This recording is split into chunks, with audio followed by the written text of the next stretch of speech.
Ignatian theology spirituality is centered around finding God's will for better decision-making. Ultimately, the challenge is to strive for excellence. Theology is the study of nature of God and the different religious beliefs. Within these different aspects, including ethics, spirituality, insights, commitment to the world, the most useful aspect of Ignatian theology is insights and our commitment to the world, especially during the recent COVID-19 pandemic. For me, the thematic I am most sensitive to is ecological justice and conservation, which for me pairs with getting human thinking right. Before the virus, it has been very easy for people to forget about the earth and why it is so important, but now we are forced to appreciate nature more than before. Ignatius Loyola's contemplation of the Incarnation suggests that God sees the earth as home. The definition of home in the dictionary is the place where one lives permanently, especially as a member of a family or household. But for me, and I'm sure many others, home is more broad than just a building where we sleep at night.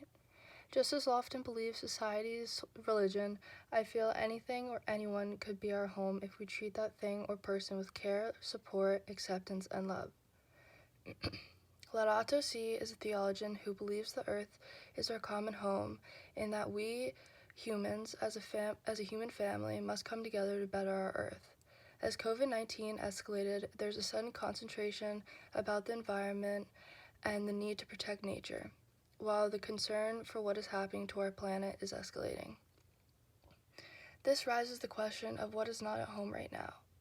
Due to the coronavirus, human life, society, and structure is not at home, at least for me. That being said, people have been able to reconnect with nature and their faith through nature during this time. Acknowledging that there are struggles with faith during COVID-19 is important and can be helped by pairing theology with ecology. As many know, the earth, our home, has been struggling with pollution, leading to a ton of negative issues within our environment. Since this pandemic, there have been reported improvements of up to 60% in air quality due to less air and road traffic, lower fossil fuel emissions, and there are seen to be possible links between the virus and its viability as the seasons change. Additionally, pollution in New York has dropped by 50%, 25% in China, and days with good air quality increased by 11.4%.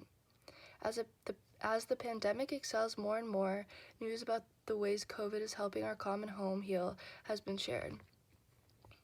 This pandemic is opening up many people's eyes by forcing them to watch how our earth is benefiting from the decrease of pollution. The lack of socialization and travel is forcing people all around the world to go out into nature and reconnect with nature. Recently, due to the COVID-19 set of rules, people have been going outdoors more in order to seek solace from the coronavirus. You may be wondering, how does this relate to theology?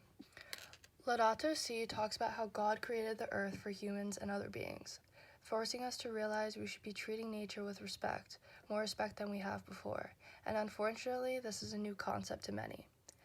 Gutierrez, a theologian we have studied, developed the idea that theology is tied with liberation. The feeling of liberation many are reporting to have by being in nature connects theology and faith with ecology. Gutierrez feels that theology applies itself to contemporary circumstances like this pandemic, and it will evolve consistently with our society. Therefore, people will be learning to find and connect faith and theology in nature during this pandemic. In a recent study, it's been found that people who spend more time in the outdoors have exhibited lower levels of stress, which is similar to the effects of religion on people. Additionally, Smith has said in his writings that people use religion as a way to gain sense of social control. People are going to nature for hikes and walks in order to keep themselves on track and feel a sense of control in these uncontrollable times. It is clear that nature is taking a similar role of religion and theology. Nature has become almost a safe haven for people, especially those whose lives and life-changing moments have been at halt. The depression which is hitting so many people and families due to the new guidelines brought on by the coronavirus is a heartbreaking problem that is hard to watch.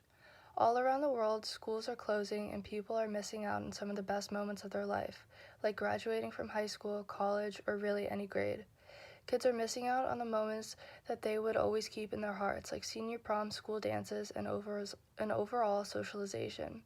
Although they seem small, it's a really important thing that people do in their lives.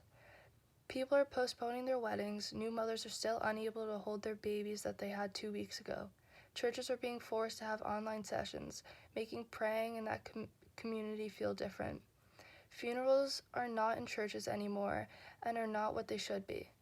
They are more depressing than ever. Parks are closing, caution tape and signs are wrapped around certain places in order to keep people away. The coronavirus may have positively impacted the environment, but almost everyone is losing hope and missing out on the small things that bring them joy, even like getting a hug from your best friend after a rough day. I and many others are so thankful that there is nature around which we could take advantage of in order to replenish some of the hope that we are lacking due to the coronavirus. I want to end by sharing a story that happened to me the other day, which really made me think about theology in relation to this pandemic. The other day, I was walking my dog and I saw an elderly gentleman wearing a mask. In respect for his health and likely fear, I stopped and moved away from him so he didn't get so close to me, but he realized what I was doing. To my surprise, he stepped closer to me, stopped, looked me straight in the face, and said, "Everything is going to be okay soon."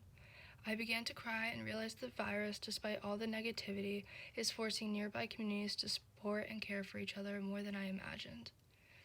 The stories and struggles we will share with our loved ones after this pandemic will reconnect us. As a